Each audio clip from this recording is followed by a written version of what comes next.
24, April 1969. When President Nixon drinks coffee, there's an embarrassing rattle of cup against saucer.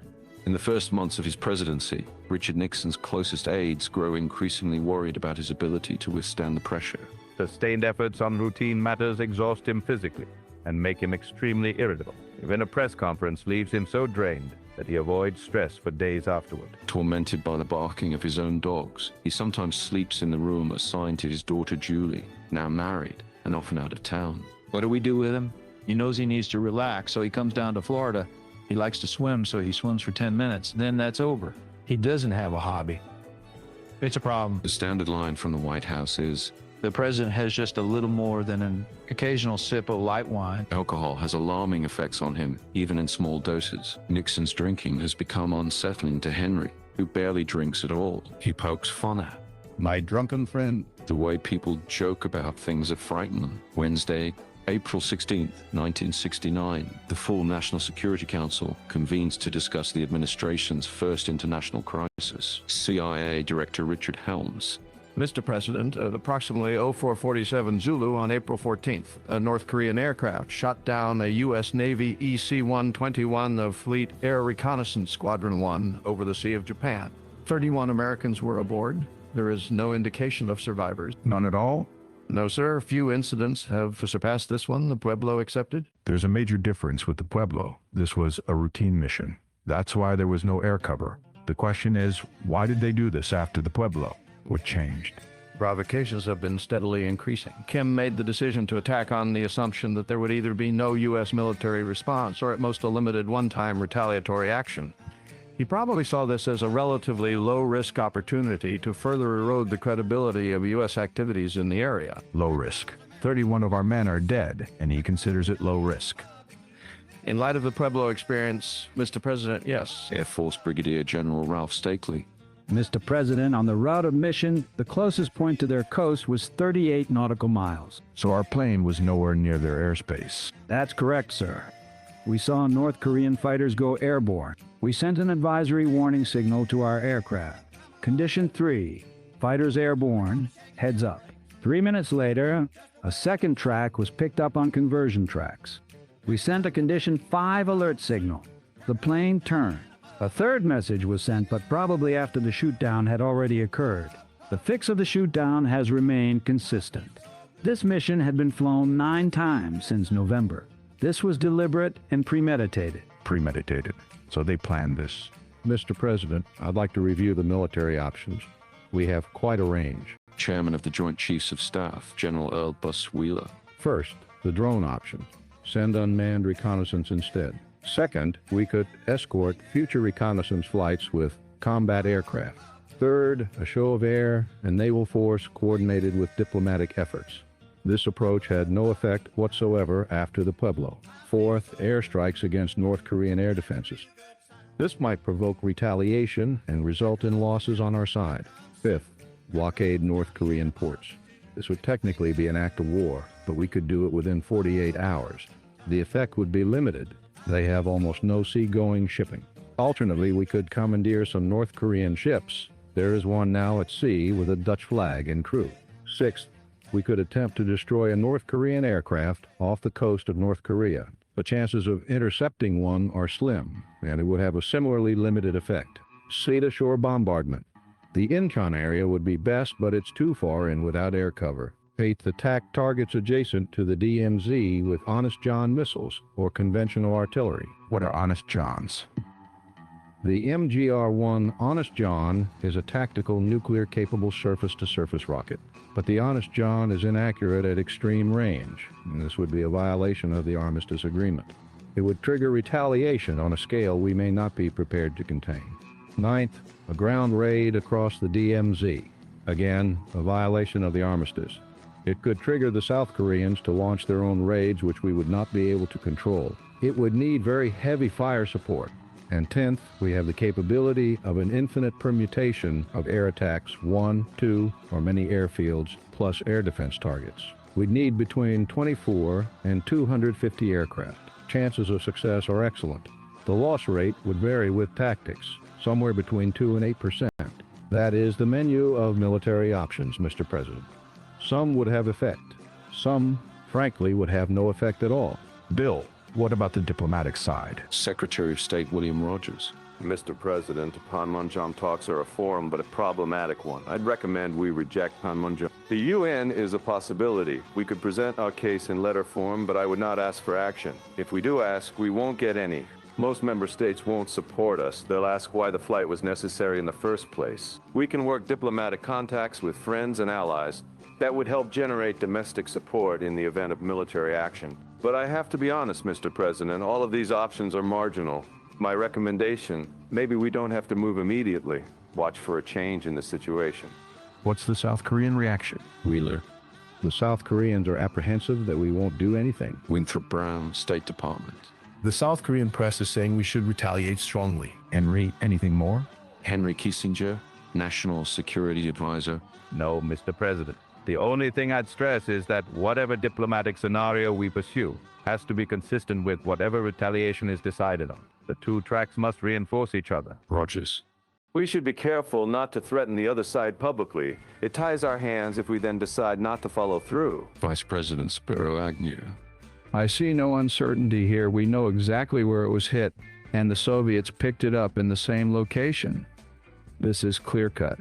That's what Pyongyang will say too, that there's no uncertainty. Except they'll claim the plane was in their airspace. I don't agree with them, but that will be their position. See, that's what I mean. We always take the other guy's position before they even make it. Under Secretary of State Elliot Richardson. Under Article 1 of the North Korean-Soviet Mutual Defense Treaty of 1961, the Soviet Union and North Korea are bound to come to each other's defense. Any military action against North Korea could invoke that treaty. Fuck my boots. We'll disperse. After the NSC meeting, Henry meets with Haldeman and Ehrlichman to ask what domestic reaction would be to a retaliation. John Boy, what's your gauge on domestic reaction to retaliatory action? Well, what kind of retaliation? Knocking out the base where the Korean planes came from. What if they knock out something of ours? Then it could escalate. How far could it escalate? Well, it could go nuclear. Henry, has anyone ever told you that you remind them of Dr. Strangelove? Wednesday, April 16th, 6:30 p.m. Nixon calls Henry to inquire about Option 5, seizing a North Korean ship flying a Dutch flag in international waters. Henry, what's the situation with the Dutch ship and the crew? Mr. President, they still haven't located it. It's been reported to be in the high seas somewhere. My view is we just pick the ship up. As soon as it's been paid for, is that impossible? The first reports were that it was impossible. But after our discussions, I told them another look had to be taken. All right. I think we should just pick the darn thing up. I'd be willing to take heavy criticism for this. The price is too high not to do anything. I just think we have to do something here. That ship must not get to North Korea. We'll just tell the Dutch we'll buy the darn ship. I've already put this on a high priority basis. Henry, find a way that international law can be breached. The U.S. became a great nation by breaking international law. We certainly have concluded that we won't just sit here and do nothing, even if the peaceniks on your staff don't agree. I agree. And I don't have any peaceniks on my staff. I was just kidding. Of course you are, Mr. President. Do you have anything good to tell me? No. So what are you doing now? Oh, well, I have a thing. Is it a party, Henry? Yes, Mr. President, it's a party. Ah, I see. Is it in Georgetown? Yes, it's in Georgetown, Mr. President. Thursday, April 17th, 8 p.m. President Nixon is now contemplating two options. Option 10, which is now Option 1. Air attacks on the airfields that the North Korean fighters launched from, plus attacks on air defense targets. And Option 2. A show of air and naval force, coordinated with diplomatic efforts. The approach Wheeler said had no effect whatsoever after the Pueblo. I'm still affirmative on Option 1, Henry. But I have to be sure we're leading the charge with other people coming along a bit. It's about the boldest course you can take. If we do this, we have to be ready to go very, very far in case it leads to ground action. My judgment is that it will not come to that. I believe to do this will make or break your administration. When it happens, we might have to go to tactical nuclears and clean it up. All hell will break loose for 2 months, but at the end of the road, there will be peace in Asia. That is something that's easy for me to say. Because there's Vietnam, and because there is a general erosion of the moral fiber of this country, a bold move is indicated. In my view, We may be forced into an even bolder move a year from now if we don't do this one. You mean Vietnam? That and anything else that might happen. With option 2, there are no gains and no risk, except perhaps down the road. The risk in option 2, over a period of time, which will be cumulative, will be greater than the risk in option 1, which will be enormous in a brief period. I agree with that. Every time the United States fails to react, it encourages some pipsqueak to do something. The gain of taking on the toughest character in the communist camp and facing him down. This would be enormous. All right, Henry, I'm just pouring myself a drink, and I'll read the briefing book now for tomorrow. Later that night, 11:30 p.m. The president called Henry. His voice was slurred and... Henry, listen to me very carefully. We need a bold move here. I want a tactical nuclear strike on North Korea. Get it done. Click. The line goes dead. Of course, a tactical nuclear strike is not simply a matter of carrying out a sudden command. Targets have to be plotted, orders and diplomatic measures prepared. The Joint Chiefs are alerted and asked to recommend targets, but then Henry gets on the phone to them. Gentlemen, after having spoken with the president, my sense is, with regard to his order to carry out a nuclear attack on North Korea, that the best course of action at this juncture is to monitor the situation closely and do nothing for a period of, say, 8 or perhaps even 12 hours. Yes, Henry, I do think I see your point, and I would like to say that I think it does have some merit. Yes, I think it does have some merit as well. I also agree that Henry's point has some merit. So then we all agree. My point has at least some merit, and we'll regroup tomorrow morning. Yes, I concur. I concur with Chairman Wheeler. Yes, all right. Friday, April 18th, 1969. The next morning when Nixon calls Henry, he makes no mention of his technically still standing nuclear attack order, and Henry doesn't bring it up. Did anything else happen last night? He asks innocently. Nope. Good. I never heard another word about it. I fear the president is letting himself slip back into the old ways. 1 year later, the secret Paris negotiations have broken off. The North Vietnamese are mounting an offensive, and Saigon's army is still weak. Meanwhile, next door to Vietnam in Cambodia, Prince Norodom Sihanouk, the mercurial premier, has gone to a clinic on the French Riviera to take the cure for his array of minor ailments. While Sihanouk is away, with encouragement from his right-wing Prime Minister Lon Nol, large protests erupt against the presence of the North Vietnamese border sanctuaries. The Cambodian legislature then votes to strip Sihanouk of power, which he learns of in Moscow on the way to the airport. Wednesday, March 18th, 1970. Mr. President, in the capital city, Phnom Penh, news of the coup has been greeted with general relief. But in the countryside, Mr. President, Sihanouk is considered godlike. In the town of Kompong Cham, infuriated peasants found one of Lon Nol's brothers, killed him, ripped out his liver, and took it to a Chinese restaurant where it was cooked, sliced, and eaten by the demonstrators. Holy shit, Henry. They ate his fucking liver? Yes, Mr. President. They ripped it out, stir-fried it, and ate his fucking liver. That's fucking bananas, Henry. Bananas indeed, Mr. President.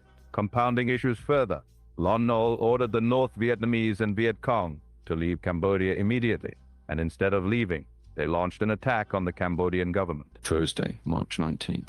Nixon sends Henry a confidential memo. I want the CIA to develop and implement a plan for maximum assistance to Lon Nol. This is to be kept very confidential. Direct U.S. action in Cambodia had begun a year earlier in March 1969 with a secret bombing mission codenamed Breakfast, designed to take out the Viet Cong Central Military Office, known as COSFIN, located deep in the Cambodian jungle. COSFIN serves as the headquarters for communist operations in South Vietnam. The breakfast bombing mission fails, but nobody protests, so bombing continues. Saturday, April 4th, 1970. Nixon has a private viewing of the iconic film pattern. Americans have never lost and will never lose a war because the very thought of losing is hateful to Americans. Nixon watches the movie again the next week and cajoles Henry and many others to also see it twice like he has. He watches it at least 3 more times in the coming days and weeks. Strutting around with his hands clasped behind his back, gesticulating imperiously as he quotes lines from the film and workshops his own Pattonesque pronouncements. Nixon is behaving like a walking ad for that movie. Because the very thought of losing is hateful to Americans. Wednesday, April 8th. For only the second time in U.S. history, the Senate rejects a second Nixon Supreme Court nominee. Not always the calmest of men, he has become even less composed than usual. Monday, April 13th. The Apollo 13 moon flight develops a major malfunction. and the astronauts are in danger of dying in their module in space. Tuesday, April 14th, Nixon fixates on the gripping live television coverage. The accumulated nervous strain has caused Nixon to become somewhat overwrought and increasingly agitated. Then he decides he wants to get involved. Maybe you could go to Houston. Ehrlichman suggests. Frank Borman, who's in Houston, recommends against it. Unless the president's a world-class engineer or rocket scientist, there's really nothing he can do here right now. It would draw more media here, which is the last thing we need. Mr. President, Borman says now isn't the best time for a big visit. Well, cancel everything anyway. I need to stay on top of this. Mr. President, Prime Minister Bonsgaard is on his way to the White House right now. Bonsgaard?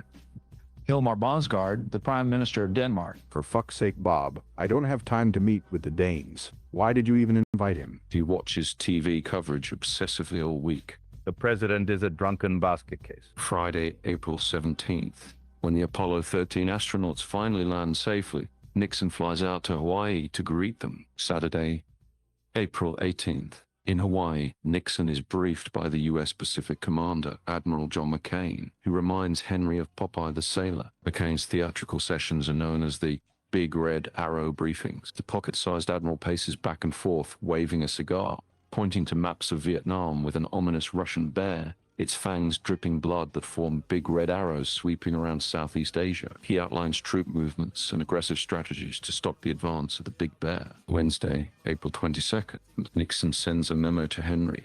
I think we need a bold move in Cambodia to show that we stand with Lon Nol. The North Vietnamese communists are romping around in there, and the only government in Cambodia in the last 25 years that had the guts to take a pro-Western and pro-American stand is ready to fall. Walking into the NSC meeting that afternoon, the president grins and nods toward Henry. He's having fun playing Bismarck. 3 options are on the table: watching and waiting, attacking the communist sanctuaries just inside Cambodia using South Vietnamese troops supported by U.S. airstrikes, or sending in American troops with them. Once again, the hawkish Joint Chiefs promise that. Communist headquarters, Cosvin, can be found there and crushed. Uncharacteristically, Nixon announces his decision on the spot. Option 2. Send the South Vietnamese into Parrot Speak alone, with U.S. providing air support. Out of the blue, Vice President Agnew, who everyone has forgotten is even in the room, speaks up. This is all just pussyfooting. Both Fishhook and Parrot's Beak should be attacked and done right. If the sanctuaries need to be cleaned out, let's just get on with it already. Thursday, April 23rd. The next night, Nixon is staying up late in the Lincoln sitting room. The White House switchboard tracks down Henry with calls from the president. Nixon flew into a monumental rage because his order to open a CIA station in Cambodia had not yet been carried out. What the hell do those fucking clowns do out there in Langley anyway? I want it done! He must have called me at least 10 times. And, as was his habit when extremely agitated, he would bark an order and immediately hang up the phone. Get it done! I want it done! Bothered by Agnew's charge of pussyfooting, Nixon now wanted to use American troops in the Cambodian operation. That night, Henry's aide, William Watts, is having a nightcap at the Jockey Club. Earlier that day, on a phone call between Henry and the president, Watts listened in and took notes. They were on the helicopter to Camp David, and Nixon was talking to Henry. His voice was slurred, and he said, "Hold on, Henry. BB's got something to say to you." And Rebozo came on the line and said, Henry, the president wants you to know that if this doesn't work, it's your ass. At the Jockey Club that night, the bartender tells William Watts there's someone on the phone for him. William, you must hurry back to the White House. Our peerless leader has flipped out. Friday, April 24th, Henry phones Ehrlichman. John, Nixon's leadership quotient is very low. He needs a bold stroke. The midterms are a few months away. A military success would really help the Republicans. At a meeting with CIA Director Richard Helms and Admiral Mora, Nixon sidesteps Secretary of Defense Melvin Laird. I want plans drawn up for a joint U.S.-South Vietnamese invasion of the Fishhook area. Later that day, with William Watts again listening in on Henry's phone. We're going into Cambodia, and I'll show those fucking senators who's tough. Saturday, April 25th. The next day, Nixon calls to invite Henry to Camp David. The president paddled around the heated pool. I walked along the edge, following him. Hey, Henry. Why not also implement the Duck Hook plan, too? If the public is going to get all hysterical, why not bomb Hanoi and mine Haiphong Harbor? I I think we have enough on our plates right now with the ground invasion, Mr. President, don't you think? Maybe you're right, Henry. But no longer was there any question that Nixon wanted to send in U.S. troops. Nixon, Henry, and Rebozo then helicopter to the presidential yacht Sequoia, where they embark on a 4-hour cruise on the Potomac. The tensions of the grim military planning were transformed into exaltation by the liquid refreshments, to the point of some patriotic awkwardness when... Oh shit, we're passing Mount Vernon. Hey guys, look, we're passing Mount Vernon. We have to stand too. Stand to, everyone. We must stand to attention. Come on, guys, stand to attention. It was a feat. Oh shit. Whoa there, partner. Not managed by everyone with equal success. Careful now. Steady. Steady now. We salute you, President Washington. Back at the White House, Nixon invites everyone to yet another screening of Patton. Inspiring as the film no doubt was the second time, I managed to escape for an hour in the middle of it to plan for the next day's NSC meeting. That night, Henry calls Bill Watts at home and tells him the president has asked him to act as staff coordinator at the Sunday NSC meeting. Watts spends a turbulent night thinking about what to do. Meanwhile, after watching Patton, the president retires to EOB 175 with his thoughts and his yellow pad, making lists of pluses and minuses. Plus, it may divert communists from attacking Phnom Penh. Minus, it could provoke an attack by the communists on Phnom Penh. Plus, it may have an impact on sanctuaries and Vietnamization. Minus, it will create deep divisions in the United States. In the middle of writing out his yellow pages, Nixon pauses and telephones hauled him in to say, I've made a decision. The solarium in the residence is too small for the pool table I want. Find a room for it in the EOB. Sunday, April 26th, an NSC meeting is held. Less than an hour before the meeting, William Watts finally decides that he can take no part. He walks into Henry's office and, taking Henry by surprise, announces, I'm against this, and I'm resigning. The exchange becomes hostile. Henry begins shouting and throwing books around the room. Your views represent the cowardice of the Eastern establishment. Watts lunges toward Henry, but at the last second, thinks better of punching the president's national security advisor and storms out into the Situation Room, followed by Henry's deputy, Alexander Haig. What the hell did you say to Henry? He's throwing things all over the place. I told him I'm not handling the Cambodian thing. Bill, you've just had an order from your commander-in-chief. You can't refuse. Fuck you, Al. I can, and I just did. When he gets home, his wife meets him at the door. You quit your job, didn't you? How can you tell? Because you're smiling for the first time in 6 months. Lake and Morris decide that they too will resign. That afternoon, Nixon and Henry go into the NSC meeting with the decision already made. Agnew is not invited this time. As soon as the meeting ends, Nixon summons Henry to the residence, puts his initials on the military orders, then signs his full name underneath his initials. Monday, April 27th. After receiving the orders, Rogers calls Henry. Does the directive I just received mean that the president wants to use American troops against Fishhook? That's precisely what it means, Rogers. 10:59 a.m. Haldeman phones Henry. You had better hurry over to EOB, because Rogers and Laird are both on their way to meet the president. Henry runs across the street to the hideaway office, arriving just after Rogers and Laird. Mr. President, I didn't even know that a decision about a ground invasion was on the agenda last night. The Cosfin is not a permanent location, and once again, we will be embarrassed by never finding it. It's dumb to call it a Cosfin operation. For Christ's sake, the damn thing moves all the time, and it's really stupid to make that our objective because we'll never get it. After Rogers and Laird leave, Nixon lets loose his frustrations on Henry. Fuck those guys. I'm committed to using American troops, but I'll suspend the order for 24 hours. In the meantime, cable Abrams in Saigon and see if Laird is right about his reservations. But Henry, this is to be kept very confidential. I was careful to send the back-channel message to General Abrams so that it would keep it completely secret from Laird. Very cleverly, I worded the question in such a way as to elicit the answer I knew Nixon wanted to hear. Pro Abrams, ex-Kissinger, please advise President if you can assure success using only South Vietnamese troops in Cosfin operation. What Henry didn't realize was that as soon as Abrams received the cable, he picked up the phone, called me, and read it to me. Henry had somewhat cleverly worded the question so he would get the answer he knew Nixon wanted to hear. Pro-Kissinger, ex-Abrams. Success using only SVN troops cannot be guaranteed at this time. The president shows his list of pluses and minuses to Henry, who has prepared a similar list. Henry then shows it to columnist Stuart Alsop of Newsweek, There is no way to leave South Vietnam with all the banners flying, and Nixon knows that. But we cannot be shoved out. It would tear this country apart and hand it over to the hard hats.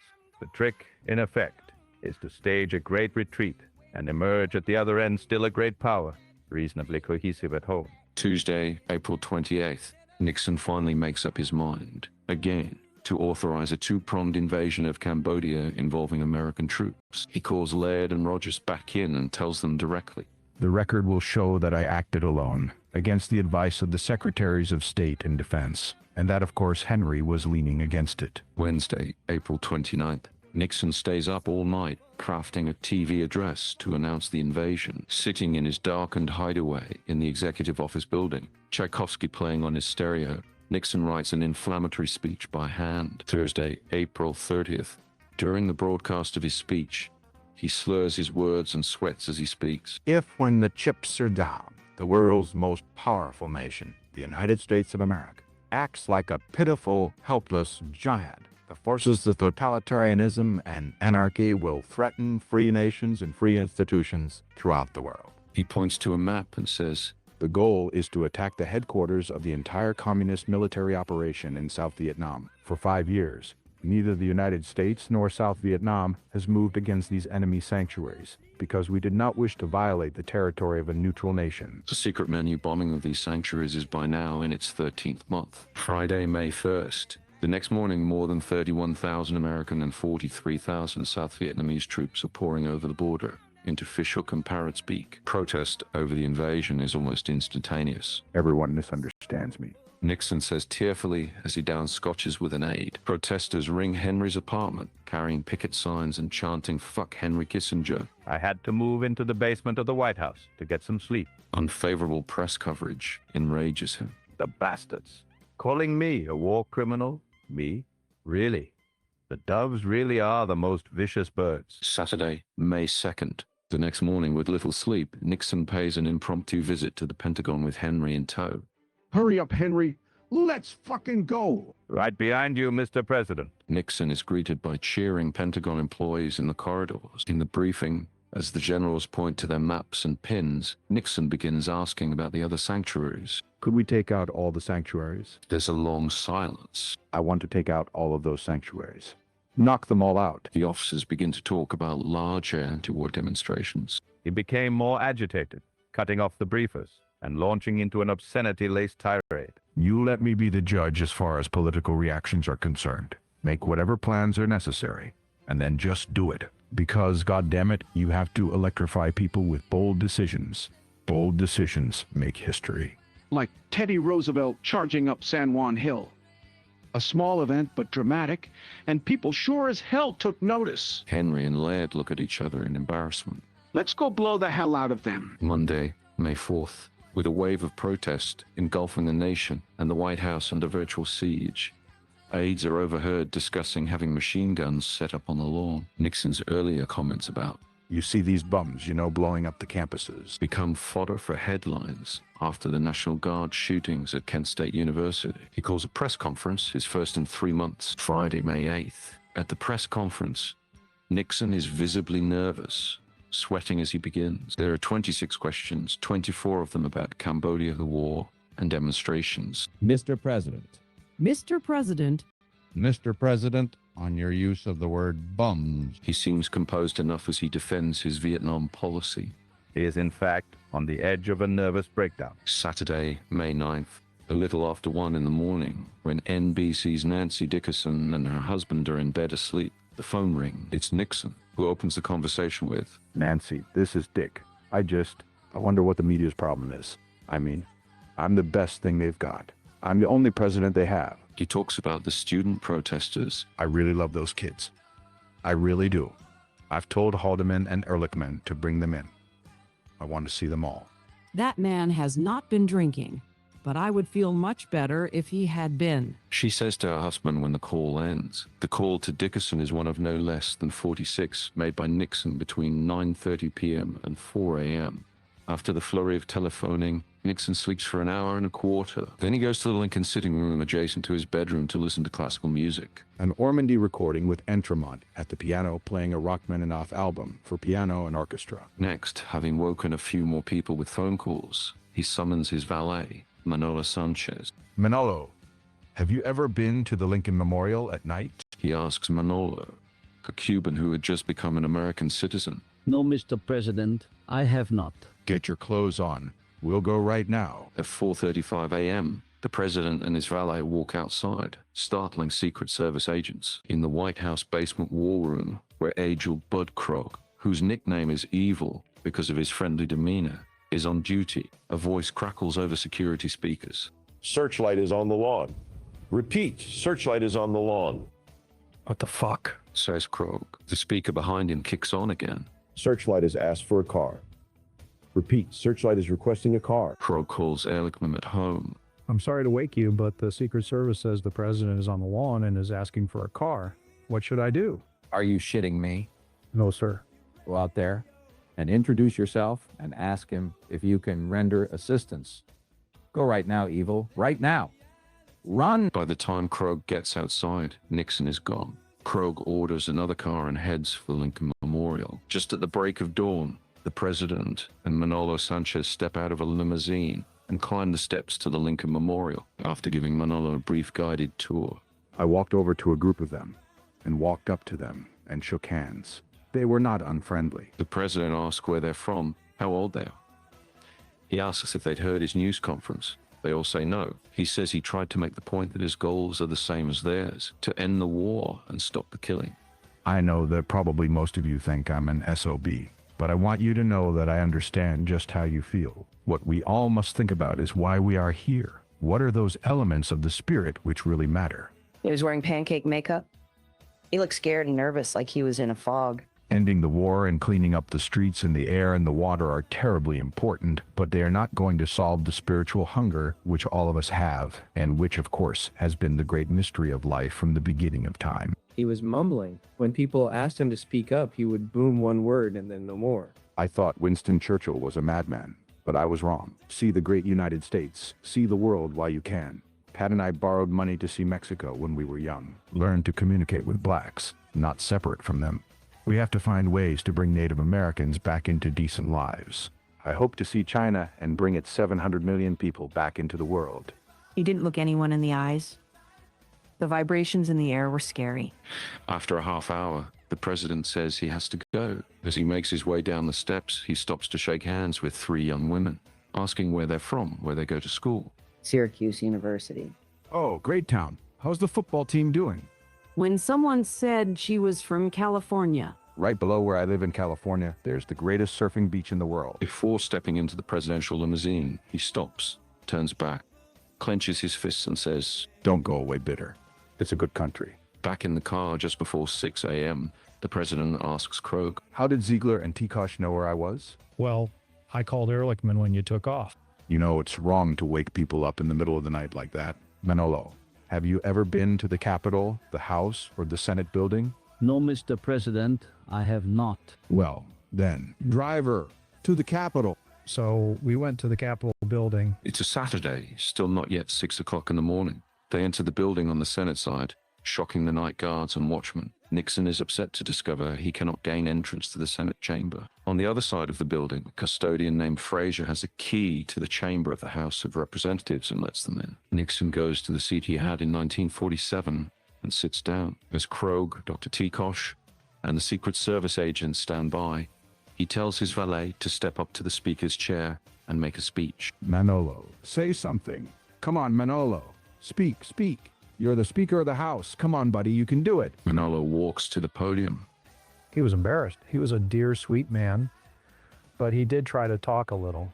I am proud to be an American now. And Nixon started to clap. His applause echoed out in the empty chamber.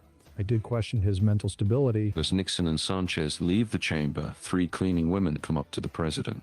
One, Carrie Moore, asks him to sign her Bible. Most of us don't read it enough these days, he says as he signs his name. Mr. President, I read it all the time. He takes a hand. You know, my mother was a saint. She died 2 years ago. She was a saint. You be a saint. saint, too. I'll try, Mr. President. I thought he was about to cry. Then Haldeman appears, and the party heads off again in the limousine. Nixon insists on stopping for breakfast at a place he knows on Connecticut Avenue. It's closed, so they walk into the rib room of the Mayflower Hotel on the same street, a few blocks from the White House. It's the first time the president has been in a Washington restaurant since his election. I'll have a poached egg and corned beef hash, please. You know, the last time I had corned beef hash was on a train in 1965. He says to the flabbergasted waitresses. Next, with demonstrators starting to throng the streets, the president insists, You know, it's a nice morning. I think I'll walk back to the White House from here. You guys go on ahead. The president started walking, and the car was sort of moving along, trying to keep close to him. Haldeman hissed at me. Stop him, Evil. Stop him. The president heard, but just kept walking. Evil, grab him. Don't let him get away. So I kind of grabbed the president by the arm. He pulled his arm away and glowered at me, and then he got in the back of the car and we drove back to the White House. At 8:30, Nixon is still roaming the White House talking to anyone he sees. Haldeman takes him into the EOB to shake hands with some of the soldiers hidden there. Some crawl out of sleeping bags and try to snap to attention. The president asks the first man he sees how bad the snoring is. Then he asks soldiers where they're from. I'm from Burbank, California, Mr. President. Ah, really? Are you really from beautiful downtown Burbank? And how about you, Private? Gee, Mr. President, I'm from Texarkana, Texas, sir. Is that right? You know, I served with a guy from Texarkana in the Pacific during World War II. Best scrounger in the whole Navy. I hear he opened a bar when he got home. As he starts to leave, he turns, his fists clenched, and says, It's a good country. Today was the weirdest day yet. I am concerned about his condition. He has had very little sleep for a long time, and his judgment, temper, and mood suffer badly as a result. He's still riding on the crisis wave, but the letdown is near at hand will be huge. Could be rough if a new crisis arises because he's not ready to handle it. The Lincoln Memorial episode is only the tip of the psychological iceberg. It's decided to clear Nixon's schedule and get him away to Florida as soon as possible. Sunday, May 10th, a day into the 4-day break. Haldeman is still worrying. The unwinding process is not succeeding. The next day, just more of the same. Dr. Hutschnecker, the psychotherapist he had consulted in the years before the presidency, is summoned to Key Biscayne that weekend in an emergency house call. To piece together Nixon's shattered ego. Hutschnecker, who had once reportedly worried that his patient might not hold up well under pressure and might not be the right man to have his finger on the nuclear trigger, had seen little of Nixon since he became president. While in Florida, he asks B.B. Rebozo's girlfriend Jane Luck to do some sewing for him. Then he holds an odd little ceremony. In the plane on the way back, the president called me, Ehrlichman, and Henry up to his quarters and said, The three of you have borne the brunt these past few weeks, and so you deserve an award like the Purple Heart, so I've devised a new award, the Blue Heart, for those who were true blue. Then he gave us each a blue cloth heart made by Jane Luck. Thank you, Mr. President. Yes, thank you, Mr. President. Thank you, Mr. President. They stand there looking at Nixon, waiting for something else to happen. He stares back and says nothing. They make their way for the door. Oh, hey guys. The honor is to be kept very confidential. After the rest period in Florida, Nixon flies to San Clemente. He was still recovering from the ordeal and having trouble sleeping. He had his heart set on showing Rebozo and me his birthplace in Yorba Linda. We could not possibly share the emotion that obviously gripped him. Even so, we set off in a brownish, unmarked Lincoln. When we got there, Nixon noticed that 2 cars had followed us. One was filled with Secret Service agents. The other contained the obligatory press pool, standard procedure. Oh, what the dick is this? For fuck's sake. But Nixon lost his composure, as I had never seen him do before or after. Get out of here! Get the hell out of here! You fucks! Go! Get! I am Commander-in-Chief, and I am ordering privacy for the President. And I'm the President. Me! Get the fuck out of here! The orders were delivered at the top of his voice. The Secret Service car broke every regulation in the book and departed, followed by the press pool. Well, all right then. Ready to go, guys? Nixon seems to relax for a while as he points out the landmarks of his young life. As he shows Rebozo and Henry the gas station his father had run, he tells them the false story he often tells. Henry, did you know that my family missed out on an oil find on this property? Can you just imagine how different things might have been? Pretty weird stuff, right? For a while, Nixon seems more relaxed than Henry has ever seen him. But then, when he could not find the way to the Los Angeles house he had lived in just a decade earlier, He once again became agitated, nervous. The guiding theme of his discourse was how it had all been accidental, but the subtext was that of an insecure man who lacked a strong sense of who he was and where he came from. It's more than a week before Holding can report that. The president to a fairly full schedule.